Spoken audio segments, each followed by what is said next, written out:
Computer canvas YouTube চ্যানেলের পক্ষ থেকে সকলকে জানাচ্ছি স্বাগতম। আজকে আমাদের দ্বিতীয় পর্ব। আজকের দ্বিতীয় পর্বে আমরা শিখব মাইক্রোসফট অফিস ওয়ার্ড 2016 এর হোম মেনুর প্রোগ্রামগুলো। চলুন তাহলে শুরু করা যাক।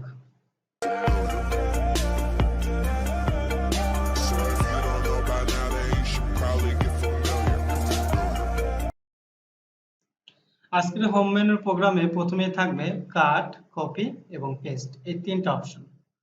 প্রথমে আছে কাট। কাট এই কারণে ব্যবহার হয় যে কোনো একটা ওয়ার্ড আপনি এক স্থান থেকে কেটে দিয়ে অন্য আরেকটা স্থানে ব্যবহার করবেন, সেজন্য কাট ব্যবহার করা হয়। তো এক্ষেত্রে আপনি যে অংশটুকু কাটতে চান সেই অংশটুকুকে মাউস ক্লিক করে ধরে এভাবে সিলেক্ট করে নিতে হবে। আমি কম্পিউটার লেখাটা সিলেক্ট করে নিলাম। সিলেক্ট করার পর এখান থেকে কাট প্রেস করলাম, তাহলে দেখা যাবে কম্পিউটার ওয়ার্ডটি এখান থেকে কেটে গেছে। এবার আমি যদি অন্য আরেকটা স্থানে ওই কেটে যাওয়া শব্দটাই আবার পুনরায় ব্যবহার করতে চাই, তাহলে অন্য আরেকটা স্থানে ক্লিক করে এখান থেকে পেস্ট প্রেস করতে হবে। পেস্টে ক্লিক করলে তাহলে দেখা যাবে ওই অংশটুকু এখানে চলে আসছে। এটাই হচ্ছে কাট অপশনের কাজ, এক স্থান থেকে কেটে আরেক স্থানে বসানো। এর পাশে আপনারা আরেকটা দেখতে পাচ্ছেন, এটা নাম হচ্ছে কপি। কপির মানেটা আমরা সবাই বুঝি, কপি নকল বা একাধিক। তো আপনি যে অংশটুকু একাধিকবার ব্যবহার করতে চান সেই অংশটুকু সিলেক্ট করে এখান থেকে প্রথমে কপি প্রেস করতে হবে। এরপর এই অংশটুকু অন্য আর যে স্থানে ব্যবহার করতে চাই সেই স্থানে ক্লিক করে আবার পূর্বের মতোই পেস্ট দিতে হবে। পেস্ট দিলে তাহলে আবার এখানে চলে আসবে। এটাকে বলা হয় কপি করা। এখানেও নতুন স্থানেও চলে আসছে, আবার পূর্বের স্থানেও সেই অংশটুকু রয়ে গেছে। এটাকে বলা কপি করা। তো কাট এবং কপি এই দুইটা আমরা বুঝতে পারলাম। এরপরে আমরা শিখব ফন্টের এই অংশটুকুর কাজগুলো। এখানে বেশ কয়েকটা অপশন আছে। প্রথমে আমি লেখাটুকু সিলেক্ট করলাম। সিলেক্ট করার পর এখান থেকে ফন্ট, এখানে ফন্ট স্টাইল চেঞ্জ করা।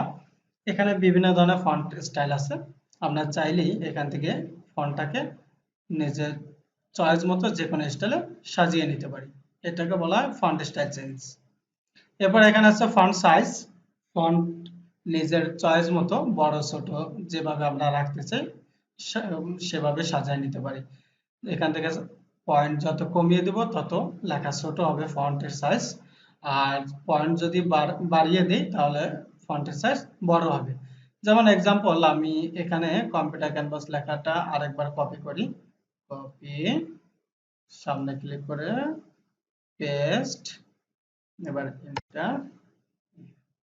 তারপরে এই লেখাটুকু সিলেক্ট করলাম। আমি এই লেখাটুকুর প্রথমে একটা ফন্টের স্টাইল চেঞ্জ করে নিলাম।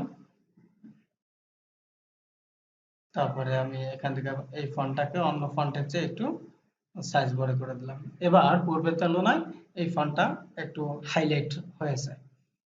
এরপরে এই দুটো ফন্ট সাইজের কাজে করে, যে অংশটুকুর প্রতি কাজ করতে চাই সেই অংশটুকু সিলেক্ট করে এখান থেকে এটা হচ্ছে ইনক্রিজ ফন্ট মানে ফন্ট সাইজ বড় করা, আর এটা হচ্ছে ডিক্রিজ ফন্ট মানে ফন্ট সাইজ ছোট করা।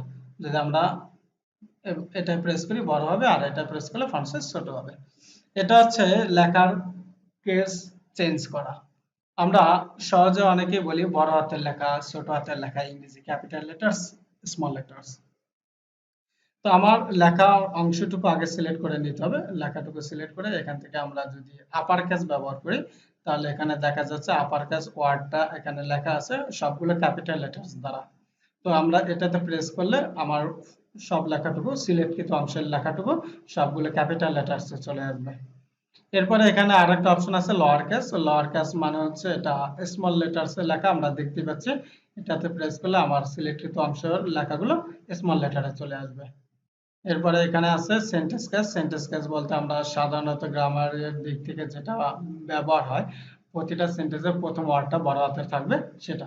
সেন্টেন্স কেস দিলাম, এখানে আমরা দেখতে পাচ্ছি যে কম্পিউটারের সি বড়, আবার এখানে নাও এর এন বড়, মানে প্রতিটা সেন্টেন্সের প্রথম ওয়ার্ডটা বড় হাতের ক্যাপিটাল লেটারসে লেখা। এখানে আরেকটা অপশন আছে ক্যাপিটালাইজ ইচ ওয়ার্ড, মানে ক্যাপিটালাইজ বড় হাতের হবে, ইচ ওয়ার্ড প্রতিটা ওয়ার্ডের প্রথমটা। আমরা সেন্টেন্স কেসে দেখছি সম্পূর্ণ সেন্টেন্সের প্রথম ওয়ার্ডের প্রথম লেটার অক্ষরটা বড় ক্যাপিটাল লেটার্স হয়েছে, কিন্তু ক্যাপিটালাইজ ইজ ওয়ার্ড দিলে একটা সেন্টেন্সে যতগুলো ওয়ার্ড থাকবে প্রতিটা ওয়ার্ডের প্রথম অক্ষরগুলো ক্যাপিটাল লেটার্স হবে। প্রেস করলাম এটা, এবার আমরা দেখি কম্পিউটারে সি বড়, ক্যানভাসে সি বড়, ইজে এ বড়, আই বড়, এভাবে প্রতিটা ওয়ার্ডের প্রথম অক্ষরগুলো আমরা দেখতে পাচ্ছি বড় হাতের চলে আসছে ক্যাপিটাল লেটার্সে। টুগেল ক্রস তেমনি আবার তার উল্টো বিপরীতটা, এর কাজ হচ্ছে প্রতিটা ওয়ার্ডের প্রথম অক্ষরটা স্মল লেটার্সে থাকবে। টুগেল ক্রস ব্যবহার করলাম, এবার আমরা দেখতে পাচ্ছি প্রতিটা ওয়ার্ডের প্রথম অক্ষরগুলো ছোট হাতের স্মল লেটার্সে চলে আসে। তো বন্ধুরা এক একটা এক এক সিস্টেম, তবে এখান থেকে সাধারণত ব্যবহার হবে সেন্টেন্স ক্যাস্টিং। সেন্টেন্স ক্যাস্ট দিলে আমার লেখাটা ইংরেজি গ্রামারের দিক থেকে যেভাবে সঠিক সেভাবে চলে আসবে। এরপরে ফন্টের ভিতরে আরো কিছু অপশন আছে, এখানে যে বি, বি দ্বারা বোঝায় বোল্ড। এটাতে প্রেস করলে লেখাগুলো বোল্ড হবে। অনেক সময় আমরা কোনো হেডলাইন, কোনো একটা লেখাকে হাইলাইট করার জন্য এই বোল্ডটা ব্যবহার করে থাকি। প্রথম একবার প্রেস করলে এটা বোল্ড হবে, আবার প্রেস করলে বোল্ডটা ক্যান্সেল হয়ে যাবে। তেমনি আই, আই দ্বারা ইটালিক বোঝায়, লেখাগুলো একটু ইটালিক স্টাইলে হয়ে যাবে। আবার আইতে প্রেস করলে লেখাগুলো সাধারণ অবস্থায় চলে আসবে। ইউ, ইউ দ্বারা আন্ডারলাইন বোঝায়, কোন একটা নির্দিষ্ট লেখাকে আমি যদি আন্ডারলাইন করে দিতে চাই এখান থেকে আন্ডারলাইন করে দিতে পারি। ইউতে প্রেস করলে যে লেখার নিচে আন্ডারলাইন চলে এসেছে। এখানে আন্ডারলাইনের মধ্যেও আবার কয়েক প্রকারের আন্ডারলাইন আছে, আমরা চাইলে এখানে বিভিন্ন ডিজাইন স্টাইলের আছে, যে কোনোটাই নিজেদের চয়েস মতো নিতে পারি। যেটা প্রেস করব ওই আন্ডারলাইনটা এখানে চলে আসবে। আবার ইউতে প্রেস করলে আন্ডারলাইনটা ক্যান্সেল হয়ে যাবে। এছাড়াও এখানে আরো তিনটা ইফেক্ট আছে। এই ইফেক্ট তিনটা, প্রথমটা হচ্ছে কোন লেখার কোনো অংশকে ক্যান্সেল করে দেওয়া হয়েছে এমনটা বোঝানোর জন্য এই ইফেক্টটা ব্যবহার করা হয়। এই ইফেক্টটার নাম হচ্ছে স্টিক থ্রো। এটা প্রেস করলে লেখাটা ক্যান্সেল করা হয়েছে বা কেটে দেওয়া হয়েছে এমনটা বোঝা যাবে। তো আমরা বেশিরভাগ সময় যখন বীজগণিতের সূত্র লিখি আমাদের লিখতে হয় এ স্কোয়ার বি স্কোয়ার এমন টাইপ, এমনটা। তো আমি একটু আগে লিখে নেই। প্রথমে এই ইফেক্টটার নাম হচ্ছে সাবস্ক্রিপ্ট। এটার কাজ হচ্ছে স্কোয়ারের মতো কোন একটা অক্ষর বা লেখাকে নিচের দিকে ছোট করে বসানো। এই যে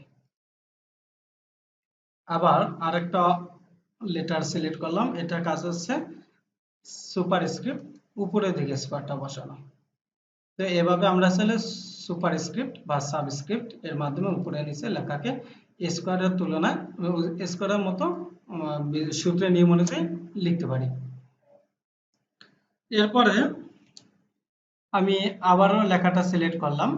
সিলেক্ট করার পর এখান থেকে এটা হচ্ছে ফন্ট কালার। আমরা চাইলে এখান থেকে আমাদের লেখাটাকে যে কোনো কালারে সাজিয়ে নিতে পারি। যে কালারটা আমাদের চয়েস হয় যে কোনো একটা কালার সিলেক্ট করে দিলে ওই কালার অনুযায়ী চলে আসবে লেখাটা। আবার ফন্টগুলো সিলেক্ট করে কালার অপশনে গিয়ে অটোমেটিক দিলে পূর্বের ন্যায় আবার সাধারণ অবস্থার কালারে চলে আসবে। এখানে আরেকটা অপশন আছে, এটার নাম হচ্ছে টেক্সট হাইলাইট কালার। আপনার সম্পূর্ণ প্যাসেজের মধ্যে থেকে কোনো একটা অংশে যদি হাইলাইট করে দিতে চান, যেমন আমি চাচ্ছি ইউটিউব লেখার এই অংশটুকু হাইলাইট থাকবে। তো হাইলাইট করার জন্য আমি এই লেখার অংশটুকু সিলেক্ট করলাম। সিলেক্ট করার পর এখান থেকে যে কোনো একটা কালার সিলেক্ট করে দিলাম। এখন আমরা সচরাচর পড়তে টেক্সটটা পড়ার সময় এখানে যেহেতু কালার দেওয়া হয়েছে এই কালারটা দেখলে আমরা এখানে আমাদের একটা আলাদা ফোকাস পড়বে, এই জন্য এটাকে বলা হাইলাইট কালার। তো আবার লেখাটুকু সিলেক্ট করলাম, সিলেক্ট করে হাইলাইট কালারে গেলাম, নো কালারে প্রেস করলে কালারটা আবার ক্যান্সেল হয়ে গেল। তারপরে আবার লেখার অংশটুকু সিলেক্ট করলাম, সিলেক্ট করার পরে এখান থেকে হচ্ছে এটা টেক্সট স্টাইল। সরি, আমার ডায়লগ বক্সটার পিছনে লেখাটা পড়ে যাওয়ার কারণে দেখা যাচ্ছে না, আমি অন্য একটা লেখা সিলেক্ট করি। আমি এখান থেকে সিলেক্ট করলাম, সিলেক্ট করার পরে এখান থেকে টেক্সট গেলাম। এবার আমরা দেখতে পাচ্ছি লেখাটা কালারও চেঞ্জ হচ্ছে এবং বিভিন্ন স্টাইলে চেঞ্জ হচ্ছে।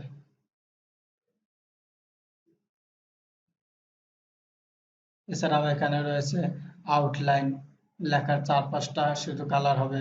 তারপরে আছে শ্যাডো, শ্যাডো লেখার পিছনের অংশে আমরা শ্যাডো ব্যবহার করতে পারবো। তারপরে এখানে আছে রিফ্লেক্স, বিভিন্ন ধরনের স্টাইল আছে, আপনারা চাইলে এক এক করে এগুলো দেখে নিতে পারেন, সবগুলোই সেম। তো এইখানে আমরা যে কাজগুলো করেছি, এরপরে আছে আমাদের প্যারাগ্রাফ অংশের কাজটুকু। প্যারাগ্রাফ অংশের কাজের মধ্যে আমরা প্রথমে দেখব এখান থেকে অ্যালাইন গুলো। প্রথমে আমি এই লেখাটা সিলেক্ট করে ইফেক্টটাকে ক্যান্সেল করে নিলাম। এটা হচ্ছে রাইট অ্যালাইন, মানে লেফট অ্যালাইন। লেফট অ্যালাইন থাকলে বাংলা ইংরেজি আমরা যেভাবে লিখি বাম পাশ থেকে শুরু হয়, একটা পেজের বাম পাশের অংশ থেকে লেখাগুলো শুরু হয়েছে। এটা হচ্ছে মিডল অ্যালাইন, এটা প্রেস করলে মাঝখানের দিকে থাকবে লেখাটা। যেমনটা আমরা কোনো শিরোনাম বা টাইটেল নাম লিখি, একটা প্যাসেজের টাইটেল নাম যখন আমরা লিখি উপরে, তখন সেটা স্বভাবতই মাঝ বরাবরটা থাকে, এটাকে বলা হয় মিডল অ্যালাইন। আর এখানে আরেকটা লাইন আছে, এটার নাম আছে রাইট অ্যালাইন। রাইট অ্যালাইন দিলে ডান পাশ থেকে লেখা শুরু হয়, যেমনটা আমরা আরবি লিখে থাকি, আরবি ভাষার প্রতিটা অক্ষরগুলো ডান পাশ থেকে শুরু হয়ে থাকে। এরকম লেফট, মিডল, রাইট। এছাড়াও এখানে আরেকটা অ্যালাইন আছে, এটার নাম আছে জাস্টিফাই। জাস্টিফাইটা ব্যবহার হয় যখন একটা প্যাসেজ আমরা লিখি, আহ, একটা প্যাসেজে যখন অনেকগুলো লেখা থাকে, তখন স্বাভাবিকভাবে দেখা যায় যে বাম পাশের এই অংশটা সমান থাকে, কিন্তু ডান পাশের অংশটা সমান থাকে না। এজন্য আমরা লেখার অংশকে সিলেক্ট করে এখান থেকে জাস্টিফাই অ্যালাইনটা দিতে পারি। এটা দিলে লেখার দুই পাশের অংশটুকুই সমান বরাবর হয়ে যাবে। আবার যদি জাস্টিফাইতে প্রেস করি, তখন আবার ক্যান্সেল হয়ে এটা পূর্বের ন্যায় চলে আসবে। এরপরে আছে এখান থেকে সিম্বল, বুলেট এবং নাম্বারিং ব্যবহার করা। বুলেট বলতে বোঝানো হয় আমাদের একটা টপিকসের সামনে আমরা যে ধরনের প্রতীক চিহ্ন ব্যবহার করে থাকি, এগুলোকে বলা হয় বুলেট।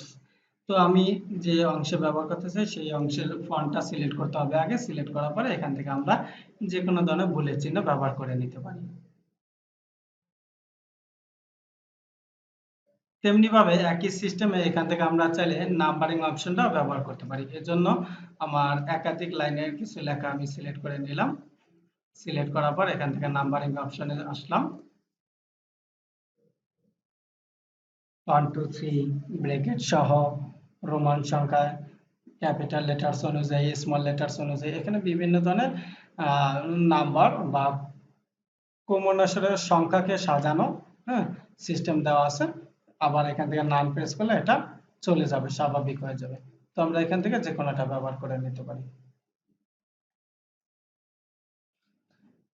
এটাও নাম্বারিং এর মতোই একই সিস্টেম, আমরা চাইলে এটা ব্যবহার করতে পারি।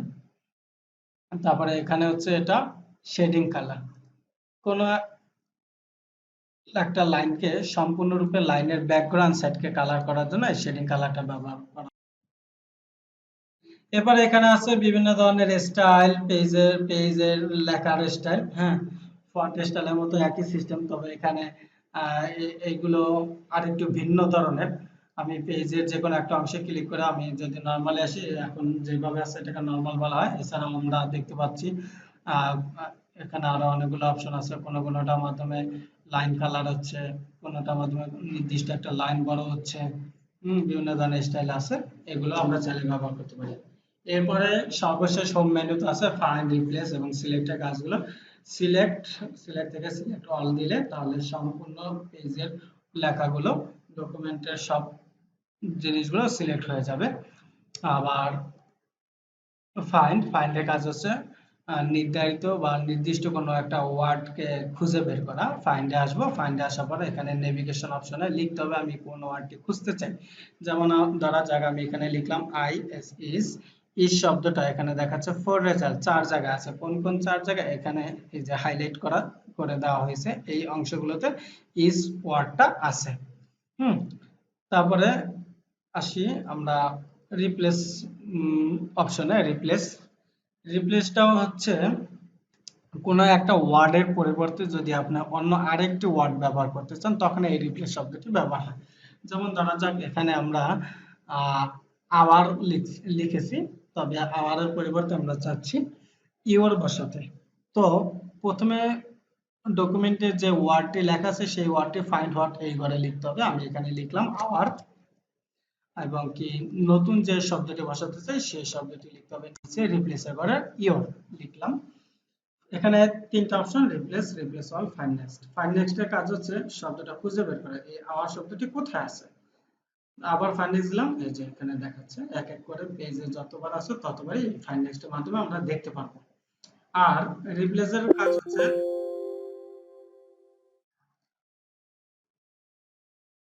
কোন একটা ওয়ার্ড সিলেক্ট হওয়ার পর যদি আমি এখান থেকে রিপ্লেসে প্রেস করি তাহলে সেই ওয়ার্ডটি চেঞ্জ হয়ে নতুন শব্দে পরিণত হবে। এটা হচ্ছে রিপ্লেসের কাজ। আর রিপ্লেস অল এর কাজ হচ্ছে এই আওয়ার শব্দটি পেজের মধ্যে যতবার যত স্থানে আছে প্রত্যেকটা স্থানে চেঞ্জ হয়ে ইউর হয়ে যাবে।